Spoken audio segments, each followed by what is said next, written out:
সবার ধান কাটা শেষ, আমার ধান খানো পাকিছে। কামলা পাওয়া যায় না, সরা খানক যে কয় যে এ চল দুই বাপ বেটায় মিলিয়ে এনে ধান খান কাটি, কথাই শুনে না, কথাই শুনে না। কোন ঠেনা যে গেল, সকালবেলা খাই হেনে বাইর হয়েছে, কোনঠে যে গেল সারা দিন কোনো খবর নাই। কি কি করে না করে আমার সাথে আর পারো না মই। কোনঠে না যাই হেনে এলা আগুমে খুঁজি।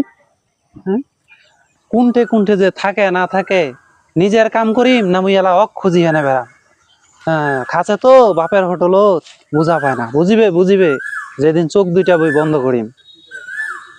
মার মার মার, দেনে তো দেনে তো দেনে, দে। আরে বোকা তো এই ঠিক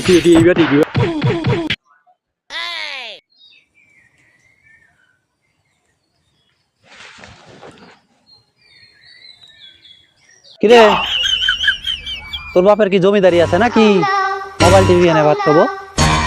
হ্যাঁ আব্বা, এই যে খবর যাচ্ছে ইন্ডিয়া পাকিস্তান মনে হয় আজকে যুদ্ধ লাগি যাবে। দেখ দেখ, বুঝা পেয়েছি, দেশের অবস্থা খুব খারাপ। বেটা শালা, ইন্ডিয়া পাকিস্তান যুদ্ধ লাগিবে সেইটা খবর তুই দেখাছি মোক। ধান না কাটিলে বাড়ির যুদ্ধ লাগিবে, তোর বাড়ি।